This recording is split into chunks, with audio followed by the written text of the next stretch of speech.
Welcome to News You Missed, where we turn yesterday's scroll into today's show. We cut through the chaos, the clickbait and the coffee shortages to bring you the stories you almost cared about. Good morning, everybody. It is Thursday, the 16th of October 2025. We got stories like peace out in the Middle East yet again. We've got AI and porn. We've also got threats on officials in America from cartels. But let's dive into the news and see where it takes us. Drew, how do you fancy doing the first story of the day? Well, Paul, first up then, the UK Home Secretary has finally said the quiet part out loud. Britain has lost control of its borders. After years of immigration surges, asylum chaos and failed pledges, Westminster's now trying to sound surprised. Expect a few fiery debates and a handful of resignations, and at least one minister claiming they inherited the borders broken. When your immigration policy needs Google Maps, it's not going well.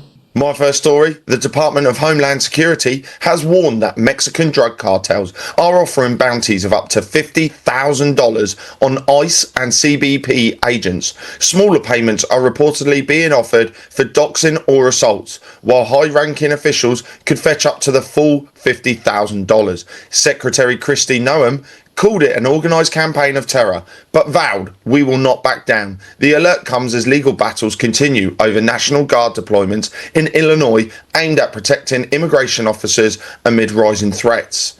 Well, Drew, you can now start to see this is part of the greater plan. Trump is taking out the drug cartels. He is taking out the gangs. He is taking out everything that made people scared in America.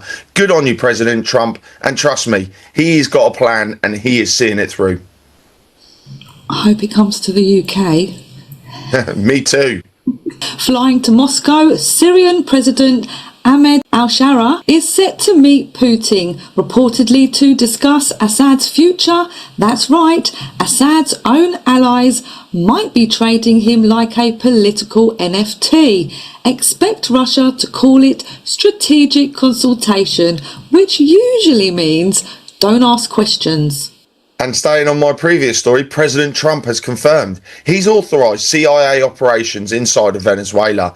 He says it's part of his plan to crack down on drug cartels, accusing President Maduro government of flooding the US with drugs and even emptying their prisons into America. When asked if the CIA is allowed to take out Maduro, Trump called it a ridiculous question, which, let's be honest, it's not exactly a no. The move ramps up tensions with Caracas, which says it's ready to defend against any US action.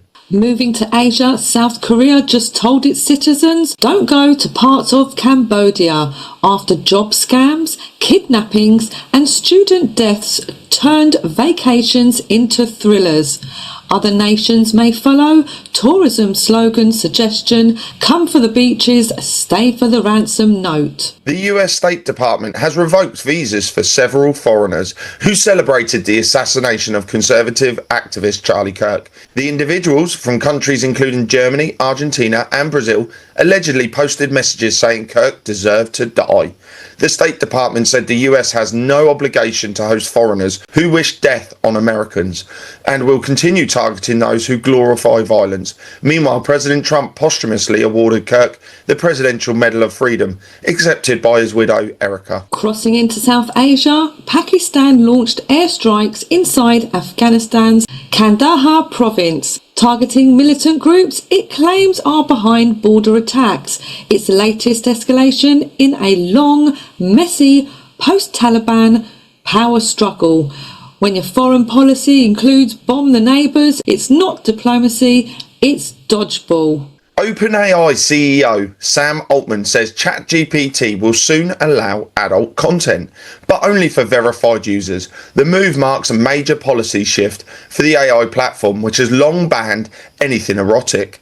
Altman says the company's new safety tools make it possible to treat adults like adults, adding the update will make ChatGPT more useful and enjoyable. The change rolls out in December with stricter age checks. Online reactions were mixed. Some called it progress, others joked that ChatGPT is turning into AI OnlyFans. Yeah, what do you mean? So basically, you're going to be able to use ChatGPT to generate porn, search for porn. Who knows what else? Yeah. What is it about technology? And all technology ends up being used for porn. It just seems to end up there. It's a crazy one, Drew. I'm lost for words because at the end of the day, people are using it for certain things. They don't need to add that to ChatGPT. You know, this is another psyop. Well, who knows? Porn is big money. Porn is big money. Maybe his money train's running out, because we're seeing a lot of news out there that these AI companies are the next .com bubble. They've pumped all this money into it and no one's come up with a sentient AI. The AIs sort of work, but not hugely well. For some tasks, they're brilliant. Other tasks, they're just not great. I bet you that's going to work 100%. Well, who knows? Back in the US, former and current headline magnate Donald Trump says America's in trade war with China. India's agreed to stop buying Russian oil and has approved CIA missions Venezuela. If history rhymes, expect a tweet storm, a stock dip, and someone in DC Googling how to contain a trade war. It's not diplomacy, it's a group chat with nukes. Israel says Hamas has returned the wrong body in its latest exchange of remains from Gaza. The IDF announced that one of the 4 bodies handed over Tuesday was not an Israeli hostage at all, but believed to be a Palestinian. The mix-up comes just days after Hamas freed the last 20 living hostages in a major prisoner swap. Israel confirmed the identities of the other 3 victims and says it won't stop until all captives, living or dead, are brought home. Hamas still holds the remains of 21 hostages. I mean, come on. It's now peace. Hand the lot over. And trust me, I'm not Hamas's best friend at all, but why are they sitting there with remains? I mean, is this some sort of sick, twisted power thing? Give the bodies over, let the families put them to rest and move on with their lives. It's bad taste what Hamas are doing. Bad taste. Next up in entertainment, Spotify and Netflix are partnering to stream video podcasts. That means your favourite podcasters are about to have faces, and no one asked for that. Armenian authorities have detained Bishop Mikrich Proshian and 5 other clergymen amid a deepening feud between Prime Minister Nikol Pashinyan's government and the Armenian Apostolic Church. The detainees are under investigation for alleged abuse of power, though their current whereabouts remain unclear. Relations between the government and church have sharply deteriorated, with accusations of corruption and political interference on both sides. The Human Rights Office has dispatched a team to assess the situation as tensions continue to rise. Jumping to Spain, one town has banned adopting black cats before Halloween to prevent so-called ritual misuse. Witchcraft panic in 2025. Next up, Spain bans broomsticks on runways. My final story, the Dutch government has seized Chinese-owned chipmaker Nexperia after heavy pressure from the United States, according to Politico. The US reportedly demanded the removal of the company's CEO to avoid export restrictions, citing security concerns over semiconductors, which are vital for both civilian and military tech. Nexperia's parent company, Wingtech, slammed the move as excessive interference driven by geopolitical bias. The seizure has triggered export restrictions and a drop in Wingtech's shares, highlighting growing US-China tensions in the tech sector. LA County has declared a final state of emergency to help residents hit by federal immigration raids. The IRS might need therapy, Californians might need receipts. And heading down under, Australia's High Court told Candice Owens, no thanks. Apparently freedom of speech doesn't include in-flight Wi-Fi. And now, Paul, to the money where numbers jump, trades, sweat and gold glitters like therapy. Give me your first financial news. Well, we're staying in the UK, Drew. Pensioners get ready to be just rich enough to pay tax, but not too rich to retire to Monaco, thanks to the triple lock. the state pension is rising nearly 5%, nudging the max payout to £12,547, just £22 shy of hitting the personal allowance. In other words, you're a whisker away from giving the taxman a thank you card. Experts suggest staggering withdrawals from private pensions or delaying your state pension because apparently, even in retirement, life is just one clever spreadsheet away from a tax surprise. Do you know what? Pensioners, they're the ones that just get hit with a hammer constantly. So unfair. Ripple just partnered with Absa Bank in South Africa, marking its first major digital asset custody deal on the continent. This lets banks hold and settle tokenized assets through Ripple's tech, effectively turning XRP's network into plumbing for real-world finance. At the same time, Ripple's stablecoin RLUSD quietly passed $800 million in market cap, showing growing enterprise use even as XRP's price hangs near $2.40 to $2.50. And in the background, over $600 million of XRP moved between exchanges, likely institutional reshuffling ahead of expansion. The outlook: this isn't just about price, it's about infrastructure. Ripple is positioning XRP as the backbone for tokenized assets, the railroads under the next financial system. Custody, liquidity, and cross-border flows are quietly going on-chain. The short-term outlook: expect price chop while regulation and volume catch up. Mid-term: if custody, RLUSD, and tokenized coverage, XRP could lift towards $3 to $5. And the long term: if banks adopt Ripple's rail for settlements, XRP could evolve from a speculative token to a utility reserve. Digital plumbing for institutions. The fundamentals look like 2016 era Amazon. The price looks like 2008 era housing. One's undervalued. Guess which one? Well, guess what, Drew? Just staying on the crypto roller coaster, Binance is handing out between $4,000 to $6,000 in stablecoins to users wiped out in last week's massive sell-off. Think of it as a consolation prize for losing big while the market went whoops. They're also offering $100 million in low-interest loans to institutions that got caught in the chaos. Binance calls it their Together initiative, which is nice because nothing says we feel your pain like digital dollars after a $19 billion wipeout. So if your crypto dreams crashed and burned, at least there's a tiny silver lining or stablecoin lining. And Ripple CEO Brad Garlinghouse isn't slowing down. Speaking at DC FinTech Week, he confirmed Ripple's focus on aggressive growth, hinting at new acquisitions and deeper institutional integration. He reminded everyone that Citibank once debanked him and is now speaking at Ripple's conference. That's not revenge, that's ROI. Meanwhile, crypto bank Earbor just got conditional US approval to operate as a national bank. Reliance Jio, India's telecom titan, partnered with Aptos to bring blockchain rewards to 500 million users.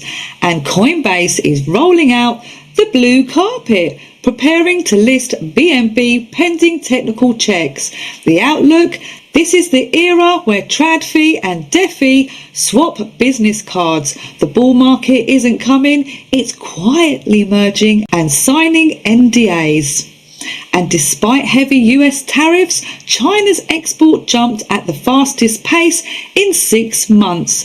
Beijing calls it resilience, Washington calls it unfair advantage. Either way, cargo ships are cheering, and tariffs aren't biting the dragon, they're just giving it abs. When your punishment boosts your exports, you're winning trade judo. America's Treasury has entered its optimistic era. Treasury Secretary Bessent says he's in close talks with China and expects major gains in jobs and productivity. Translation: we're talking to Beijing and praying to Powell. Outlook: Expect policy softening, dollar volatility, and political victory laps. Opinion: Treasury optimism is like diet soda. Sweet for now, bloated later. And Bitcoin's back near $114,000, Ethereum around 4,100, and total market cap hovering near $4 trillion. Volatility is a new norm, liquidations are the weekend sport, global uncertainty fuels both gold's glow and Bitcoin's bounce. Crypto traders don't take coffee breaks, they are coffee. And let's talk about the Fed for a minute. Interest rate cuts are on the horizon. Federal Reserve Governor Stephen Miran says 2 more rate cuts this year are realistic. Markets call it hope, economists call it therapy. Outlook: cheaper money ahead, but only if inflation stays ghosted. And my opinion, it's the only time bankers say cutting and everyone cheers. And my last story, a massive $12 billion Bitcoin futures wipeout rocket the market last week, mostly caused by retail traders, not Wall Street. Analysts call it a reset. Reddit calls it Monday. It's not volatility, it's personality. And finally, to the dark side of the web, Hackers Corner, where your antivirus has trust issues and AI has ulterior motives. Paul, what's your first story? Well, my first story from the UK. The UK government cybersecurity is under the spotlight after hundreds of passwords and sensitive data appeared on the dark net. Over 700 email addresses from 9 government departments, including Defence, Justice and the DWP, have been exposed. Experts warn the leaks could threaten public safety, critical infrastructure and national security. 9 separate attempts to sell classified military documents have also been reported. Analysts say even one active account could be a doorway for hackers, highlighting the urgent need for stronger cybersecurity. Next up, Pillar Security released a free AI red teaming playbook teaching how to stress test agentic AI systems. It's already making defenders smarter and attackers faster. It's like a cookbook for hacking AI. Bon appetit, Skynet. 2 MIT brothers on a trial in Manhattan for a $25 million crypto heist, but they're claiming, hey, it's just clever trading.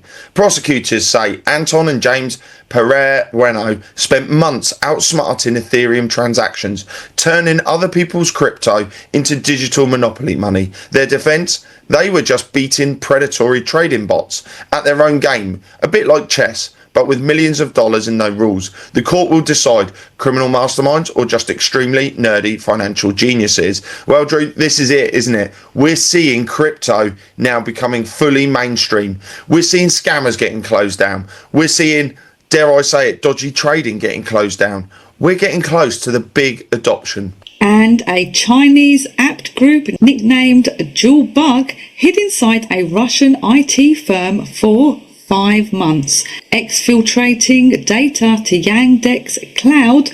The cyber Cold War just got a weather update, frosty with a chance of betrayal. When allies hack allies, the only real currency is trust, and nobody's rich. And that's your Hackers Corner, where paranoia pays off and passwords never die of an old age. If you need to know more about the hacks and scams and cybersecurity and how to keep safe, join me on my Patreon. The link is in the description. Well, everybody, that was the news you missed on Thursday, 16th of October, 2025. Join us on the Insiders Club, where we dig into what's really going on out there in the world. And you'll be surprised. It's not what you think, because I've definitely had my eyes open. So we'll see you all over on charlieward.com, where we are live every Wednesday and Saturday. And this Saturday, we have on Ben Palmer, who's going to give us an insight into what's going on out there in the spiritual world. So all that's left for me to say is to take care, God bless, and see you all soon. Bye now. Stay curious, stay skeptical, and if you can't afford therapy, watch the markets instead. But for now, bye-bye.